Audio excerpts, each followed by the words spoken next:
இதே மாதிரி எத்தனையோ ஜாதகங்கள் பார்த்து கன்ஃபார்ம் பண்ணியிருக்கு. உங்களுக்கு இந்த மாதிரி வியாதி இருக்கா? சந்தேகமே இல்லை. உங்க குழந்தைகளுக்கோ வீட்டிலேயோ வியாதி இருக்கா? சந்தேகமே இல்லை. இந்த செவ்வாய் ராகு காம்பினேஷன் ரொம்ப ரேராக சனி செவ்வாய் காம்பினேஷன்ல இது வர்றதுண்டு. சனி சூரியன் காம்பினேஷன்ல இது வர்றதுண்டு. அது ரொம்ப ரேர் தான். அதிகமா ராகு செவ்வாய். அப்ப எப்படின்னா இந்த ராகு செவ்வாய் இந்த வந்திருக்கப்பட்டது அதோட இந்த என்ன சொல்லலாம், அதாவது ராகு வந்து 7ஆம் இடத்தில் பார்வை இருக்கிறது.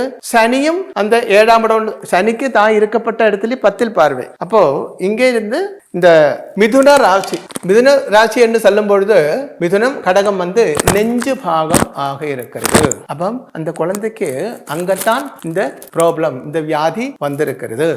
அப்போ இந்த ராசி சக்கரப்படி எந்த ராசியில இந்த கிரக யோகங்கள் ஒன்று சேர்ந்து வருதோ அங்கே இந்த ப்ராப்ளம் வர அதிக வாய்ப்பு உண்டு.